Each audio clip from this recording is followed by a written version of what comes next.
خواتین حضرات، میں واقعی آپ سے بڑا معذرت خواہ ہوں کہ اس پورے ماحول میں جب کہ آپ فلاں کی فلاں کے ساتھ شادی اور لڈو پیڑے اور پھول ان سب کے اندر مشغول اور مگن ہیں، میں آپ کو اپنے پروگرام میں فورینزک میڈیسن اور فورینزک سائنسز کے جیسے خشک اور نہایت ناگوار پورے مضمون میں الجھائے ہوئے بیٹھا ہوں. مگر کیا کروں خواتین حضرات، وہ بہت سی زندگیاں جن کا کہیں شمار نہیں ہوا اور جن کے چراغ گل کر دیے گئے، ان کے بھی کچھ تقاضے ہیں. میں نیئر صاحب آپ کی طرف آتا ہوں، اور آپ ابھی کہہ رہے تھے کہ ہمارے ہاں انویسٹیگیشنز اور اس سلسلے کے تمام معاون چیزیں انفلوئنس ہوتی ہیں کسی سے.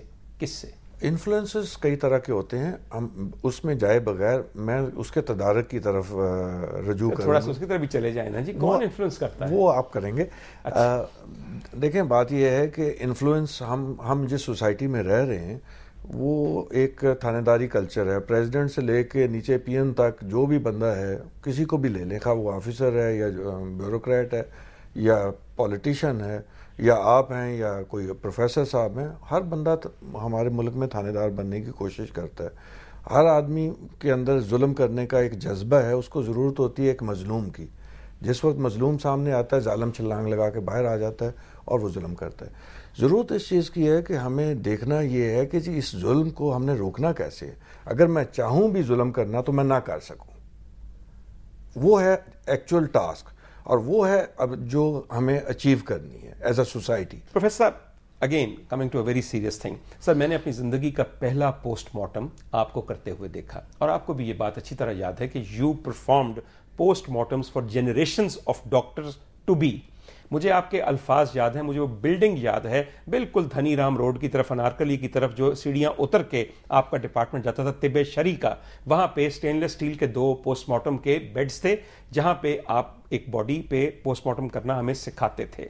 مجھے یاد ہے کہ وہ ایک بے انتہا سسٹمیٹک اور ڈیٹیلڈ ایگزامینیشن ہوتا تھا جس میں سے ساری کیوٹیز کھولی جاتی تھیں، اسکل، چیسٹ، ایبڈومن. آپ حتیٰ کہ معدے کے اندر جا کر یہ بھی دیکھتے تھے کہ اس مقتول یا مقتولہ نے آخری چیز کیا کھائی، اور وغیرہ وغیرہ. یہ شاید بہت پلیزنٹ بات نہیں ہے مگر ایسے ہی ہوتا تھا. اور سر، اس پرٹیکولر پوسٹ مارٹم کو دیکھتے ہوئے میرے دل میں as a very young medical student یہ بات پوری جاگ گئی کہ قاتل کبھی بھی چھٹ نہیں سکتا، کیونکہ مقتول کی لاش بھی پکار پکار کے اس کا نام لیتی ہے، اور جیسا میں نے پہلے کہا، صرف اس کی پکار کو سننے کے لیے کوئی انصاف پسند ٹرینڈ سائنٹیفک کان چاہیے. سر، ایک بات مجھے اور آپ کی یاد ہے کہ آپ نے ایک اپنے لیکچر میں مجھے یہ بتایا تھا، اور ہمیں آپ قانون نہیں پڑھاتے تھے بلکہ قانون کی طبی باتیں پڑھاتے تھے. وہ یہ تھا کہ جب کبھی آپ فاؤل پلے سسپیکٹ کریں اور سسپیشن ہو تو علاقے کا معمولی پولیس آفیسر بھی جو ہے چھوٹے لیول کا، وہ باڈی کو اپنی کسٹڈی یا قبضے میں لے سکتا ہے اور اس کا پوسٹ مارٹم کروانا قانوناً لازم ہے. اس میں اس مقتول یا مقتولہ کے لواحقین، شوہر، بچوں کی مرضی قطعاً شامل نہیں. یہ اسٹیٹ پوزیشن بن جاتی ہے. آج کل سر کیا لا ہے؟ دیکھیے، قانون تو وہی ہے. کیا ہے سر؟ تھوڑا سا قانون کو واضح کر کے بتا دیجیے. میں بڑی پرانی بات کر رہا ہوں. پاکستان میں جو ہم نے قانون بھی ایکوائر کیا یا انہیرٹ کیا، وہ اسی سفید آدمی سے حاصل کیا، اور کرمنل پروسیجر کوڈ کے نام سے وہ جانا جاتا ہے. پہلے اس کا نام انڈین کوڈ تھا، ہم نے انڈین کا لفظ بدل کے پاکستان لگا دیا. اور اگر آپ اس کی ڈیٹیل میں جائیں تو اگر گورے کی باڈی ہے تو اس کے لیے دستور اور ہے، اور لوکل کے لیے دستور اور ہے.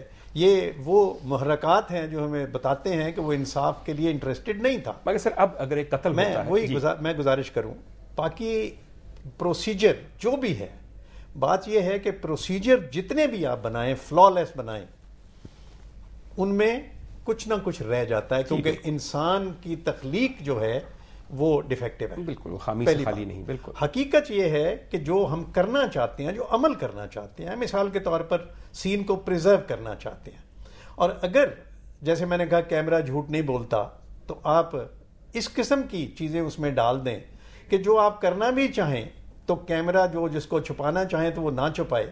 تو جو کرنا ہے اس پہ توجہ دینی ہوگی، پروسیجر پہ زیادہ توجہ نہیں دینی ہوگی. بالکل صحیح. پہلی بات. دوسری، جس طرح میں نے کہا سین کو پریزرو کرنا ہے، اسی طرح جتنے بایولوجیکل ایویڈنسز ہیں جو جسم کے ساتھ جڑے ہوئے ہیں، ان سب کو جب آپ پریزرو کرتے ہیں تو ایک قانون قدرت اس پہ لاگو ہے. وہ یہ ہے کہ جتنی دیر ہم زندہ ہیں ہم بالکل صحیح سلامت ہیلدی رہ رہے ہیں، اور جو ہی اس کا حکم الہی آ جائے کہ اس کی موت واقع ہو جائے، وہی جسم، اس کے وہی بیکٹیریا جو اس کی بہتری کے لیے کام کر رہے ہیں، ان کی ڈیوٹی بدل جاتی ہے، وہ اس کو کنزیوم بھی کرتے ہیں اور بریک ڈاؤن بھی کرتے ہیں، اور جس کو گلنے سڑنے کا عمل کہتے ہیں. اب جتنے بایولوجیکل مٹیریل ہیں، اب جب وہ مر جاتا ہے اس کو لیتے ہیں تو اس میں پروسیجر تو ٹھیک ہوں گے کہ آپ یہ کریں یہ کریں یہ کریں. اگر اس میں اس کی پریکاشنز جو ہیں اس کو اگنور کر دیں تو سارا ایویڈنس ضائع ہو جائے گا. آپ پرفیکٹ پریزرویشن کرنے کے بعد، وہ انہوں نے چین آف کسٹڈی کی بات کی. چین آف کسٹڈی سے مراد ہے کہ ایک آدمی سے، مثلا ڈاکٹر نے ایک چیز نکالی ہے، اس نے نکال کے پولیس والا اگر کیریئر ہے تو اس کو دی ہے، اس کو کہا کہ جا کے کیمیکل ایگزامنر کی لیبارٹری میں دے دیں یا بیکٹیریولوجسٹ کی لیبارٹری میں دے دیں. اب قانون تو یہ کہتا ہے کہ اس کے سپرد کر دیں، دستخط لے لیں اور اس کو جا کے جمع کرا دیں.